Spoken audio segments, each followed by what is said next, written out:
great to see you all. Thank you. Let's get started.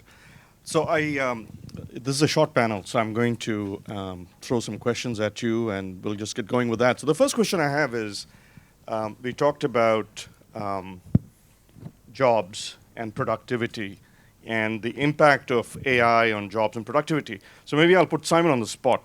Simon, first of all, is AI going to create jobs? What's going to happen? What's the short term? What's your prognosis at NVIDIA?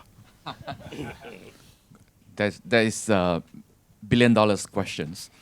Well, first of all, we are seeing that the technology is evolving so fast. It's almost affecting every job, from marketing to the legal professions to everything. Now, how the job is going to be like, we do not know. But we do know that the technology is going to affect a lot, in fact, all the jobs, every single jobs. Not just those that are in blue collars, and especially those in the white collars, right? Cognitive jobs, things like, we have technologies that is able to do, help us in doing scientific discovery. There are people who are developing algorithms to do theorem proving, which are going to affect the mathematicians and so forth. So it's going to affect. How it's going to take away jobs, I do not know. But do you think it's going to create more jobs? You're on the record. There will be jobs being created, definitely. There is things will be like, where we need to do verifications and stuff like this. There'll be new jobs being created. What sort of jobs being created in the next 5 to 10 years, we do not know. But there'll be new jobs being created. That's what we think. I'll put Unni on the spot next. Unni, you and I have talked for almost a decade about autonomy in ships, right? And why hasn't that happened? Daniel has talked about autonomy in cars and level 5 being difficult and so on. Why not autonomy in ships? And what's the impact on seafarers? Sanjay, first let me establish the context here on my knowledge on AI. I think first learning experience has been my wife. The pattern she has been kind of understanding for the last 25 years has been as great. And she's kind of intervening these days even before I make the first step. So I'm completely convinced. And she's progressed so far that she doesn't even tell me anything. She just looks, and I think it's... So that's my context of AI. Now, if I have to answer your question, I want to look at it from a social aspect also, because I think me and our family foundation, we are quite involved now these days in the social. And I see that we have about 45 villages across the world. And the biggest challenge I see is that AI and technology does not move value creation into the rural parts of the country, and it's stuck in urban. So how can technology help those people in rural parts of the world, get up to speed? I think is a challenge. We need to address that with AI. And the second, I feel, is an open challenge again. Because you all are technocrats, you have a lot of ideas. If you can help me, one of the things that I'm after as part of my foundation in Singapore is to see how can we find meaningful jobs for people that are elderly in Singapore. I'm a Singaporean, and this is something that I hope some of you can give us some ideas and we can work on it. So that's the social context on AI. I think that we should not forget this, because even I'm part of a Global Maritime Forum, which is the largest not-for-profit in the maritime space. And for sustainability, we have raised 0 funds, human sustainability. For everything else, green corridors, going to zero carbon shipping, we have enough money coming behind. But when it comes to social context, I think we have less and less people interested. So that's just one. But coming to autonomous ships, I think it's been a very challenging space to be in. I mean, we spoke about it. We formed a company. Maybe today, in the maritime segment, we are the largest player. We have about 4,000 ships on the platform. We're picking data every 30 seconds. But it's not that easy, given that the environment in which the ships operate are very different to, say, something that's moving on the road or anything else. So that's one. The second, we feel that we don't have the right capabilities in maritime.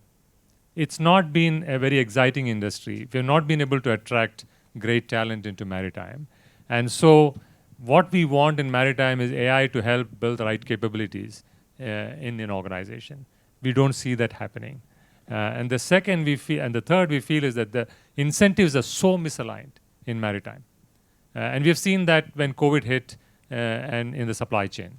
Of course, as shipping companies, we made a lot of money, so we have no complaints. But having said that, the incentives are so misaligned. So unless we align those incentives, I don't think autonomous ship is going to unlock a lot of value to customers. So we need good interface between the ships and shore. We need to have, data itself. We think we are not very sure if the data is transparent, is accurate, is providing insights. In shipping, we are only creating faster caterpillars and not a butterfly. We are visualizing data and throwing it out into a BI dashboard, and we are digitalizing the industry. But we are not driving insights so that, like my wife looks at me, I change my behavior. That's what we want. We want supervised insights. learning, right? So you don't. So I mean, it's interesting. So you're actually making the argument that in shipping, there's so many obstacles. There's in fact a lot of innovation left to be done, right? And on the social front, I agree. Although in rural locations, most of it is blue collar jobs, agriculture. When the robots come, maybe they'll be impacted. But a deeper question is how it's going to impact them, AI, if at all. And then in terms of retiring populations, of course, automation, robotics is perhaps something that might help. The question is how do you keep people engaged, right? What do you think, Fengji? What are your views? What's the upside of AI? Well, my own view is that AI actually has three major upsides. I think first is transforming lives, right? So you think about the lives that we lead, and AI should be broadly viewed, right? Because there's been many, many waves of artificial intelligence related technology. So someone asked earlier, has AI helped with washing my dishes or washing machine or washing my laundry, right? It has, right? Fuzzy logic was AI when I first started looking at computer science. It has progressed significantly.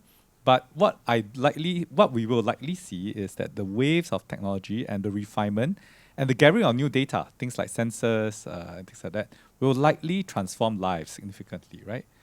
We already see this in some parts of government. I think this year, for myself, right, a lot of time as a supervisor is spent doing performance reviews.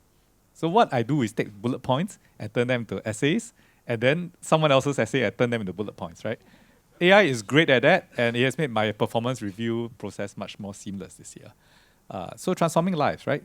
But second, also changing livelihoods. So one of the major problems that I think Singapore does face is a shortage of labor. If you look at demographics around the world, that is going to be a single major factor, right, determining economic growth in the next 50 to 100 years. So we spoke about that earlier. If we do not invest in AI, especially in context of the jobs that actually retiring workers are doing, actually our quality of life will decline. But this also gives new opportunities, right? So can it transform livelihoods if you know how to make use of technology? So here a cautionary tale. So we spoke about tellers' jobs being taken away. If you adapt, you probably have new jobs and a higher paying job. But for example, my aunt, she retired at the age of 50 as a teller, right? Because she just didn't want to pick up the new skills to do the job. She was lucky to have a husband to support her, but that's not always possible. And third is solving the major problems of that face society today. So for example, climate change, sustainability. I think that's a major problem that we do face, and I think AI has some potential for that. So in Punggol Digital District, when we use mostly machine learning algorithms and computer vision, basically to tell when the sun is coming, when toilets are occupied, when they're not occupied. But when we do change the whole building, the electricity consumption actually went down by 18%.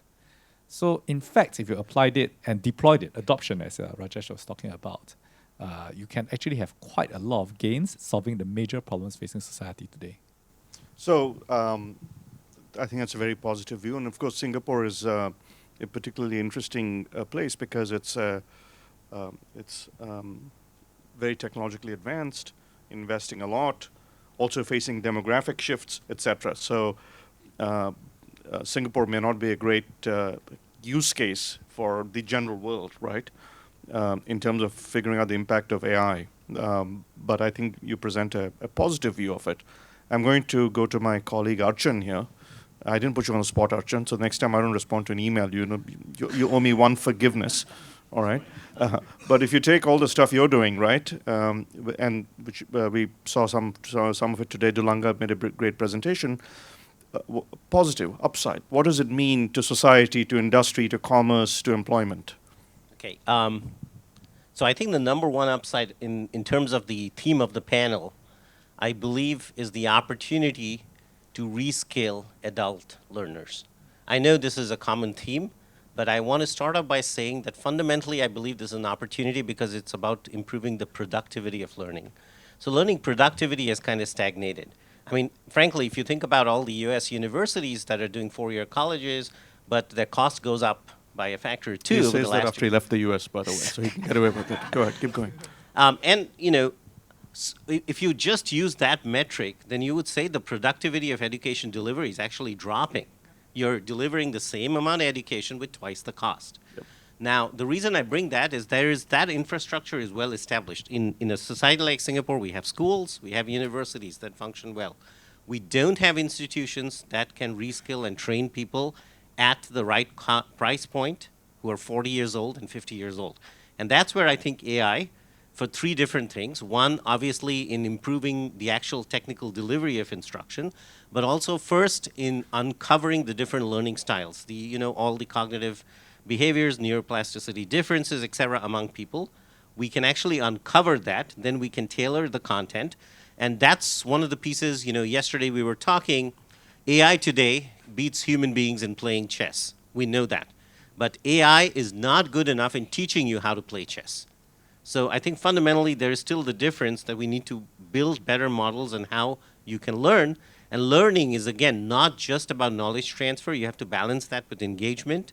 So finding that sweet spot that maximizes the overall effectiveness as a function of these two is where the potential of AI really is. And I think that's a crying need for an aging society like Singapore. So if we come back to the Singapore ecosystem, which is fairly unique in that respect, but if you take the technologies that you and I are working on, particularly the stuff that the great work your group is working on, what are the implications for jobs and logistics? For example, in a warehouse in India or in South America, it's going to take jobs away. Is it going to make people more productive? What's going to happen, do you think? Yeah, I actually don't know the answer to that, honestly. I do think it will improve productivity, and productivity often means that you need less human capital to do the same jobs. But the first, one of the answers, even the work we do with Changi and so on, is productivity also prolongs the ability of an aging worker to perform certain kinds of physical tasks. If you don't need to lift those heavy pieces of luggage or replace the wheel, then you can actually continue to work longer. So now that itself is a double-edged sword, right? If you have people working longer, then they're not clearing opportunities for people sort of moving into the workforce. So I think there is that transition. So I do think there is a challenge, and this was a question raised, and Simon, you were answering this as well. Eventually, I think the history shows, and there are plenty of economics professors who show, AI will eventually end up creating new jobs. But the fear I have is the transition period of the next 20 years, we're actually going to lose more jobs than what we create. And that's going to lead into a spiral, a little bit doomsday scenario of sort of political, geopolitical, social unrest. We have a lot of white-collar workers who are getting shocked for the first time, being made redundant and so on. So that's the challenge, that our bridging mechanism is probably not as fast and agile enough that eventually we'll again return to a new normal, but it's going to be a pretty disruptive, rough phase. No, I think that's a great point. Let's examine that a little bit. I mean, one of the things that we do with when society has a little bit of friction. Friction is also a way in which you'd redistribute money, right? So, for example, toll passes, toll booths, that was a place where it was friction for society, but people were employed by that. And as we got rid of that friction, that way of redistributing income went away, right? Feng Ji, what is from a government perspective? If you think about that, there's a lot of talk about things like universal basic income, things like that. What do you think? I mean, Elon Musk has all the answers to these questions. So given that, despite that, please feel free to opine. No, so broadly speaking, right, governments actually need to do a few things, right? First, what we do think is that you need to take advantage of the increased productivity simply because the macro trends are such that the gains should not be ignored. So we have to create the enabling environment for people to make use of it, for companies to adopt it, right? And also for society to be able to accept it, right? So this points to things like training, things such as support for tech adoption, right? and things such as the governance framework so that society can accept the AI that we're trying to do.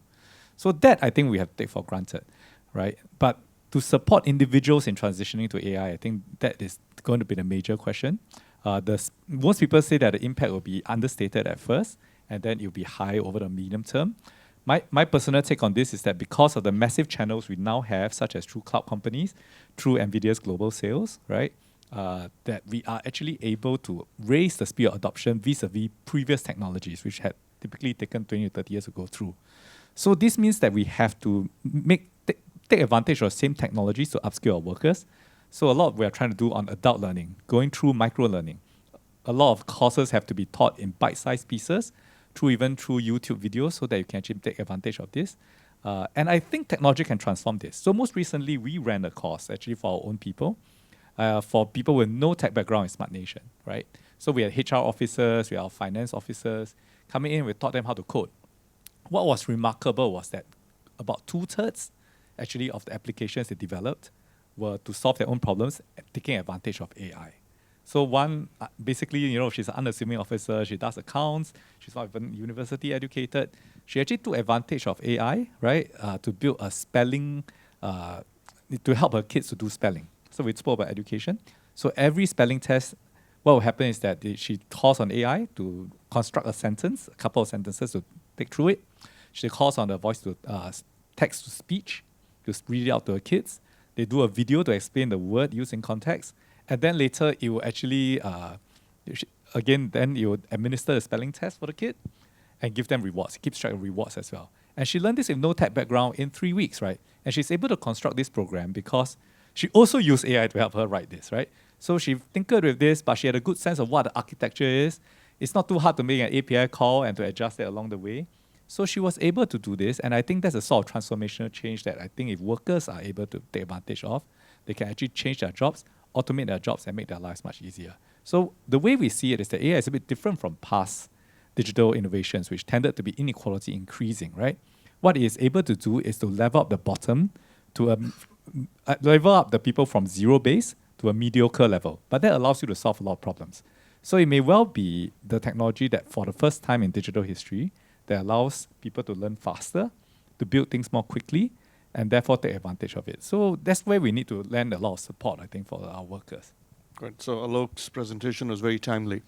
Uni, you and I have talked a little bit about this, and yesterday I had the pleasure of visiting DBS, which has upskilled 70% of its workforce, which is pretty staggering, actually. And you, I know, you're here, you're the CEO of Synergy, and you're here, and I know you're working on, you've also done a lot of work on upskilling within the company. What can companies do along those lines? I think if you look at us from the shipping perspective, right? I mean, 5 years ago, we decided that we need to cannibalize our own business. And perhaps maybe that's the reason maybe we are today the largest operator with 660 ships. And if you say that we never expected that we need to rethink again and cannibalize this one more time, because I think that's where we are. And I think if you don't ingrain AI into our business and operating model, we won't be, I think, even existent tomorrow. So if you're talking now about 3,000 ships as a platform to operate, without AI, I don't see a future we will do that. If that's the case, then how do you build the capabilities to operate 3,000 ships? That will be very different from what it is operating 660 ships. Procurement, for example, I see that we will have to do that at a massive scale and with much more minimal resources. The challenge is adoption, honestly. I think there are enough for people to go out and learn by themselves. But how do you take that and make that part of your DNA, not just from one layer on the top or maybe the CXOs or 5 layers down, but even to the trainee who is coming in, embraces that DNA. That's where I feel the biggest challenge is. There is so much already there. If you're doing a lot on different building capabilities. And shipping is going through huge transformation. One is all this that we are talking about, building platform and building scale. The other is about the future fuel discussion, for example. There were people who were trained to operate ships on internal combustion engines on, fuel oil, which has moved to high sulfur, low sulfur, MGO. This is one thing. But today we are talking about a particular crew member who has to deal with ammonia, which is toxic and other things. He has to deal with methanol, suddenly nuclear in the mix.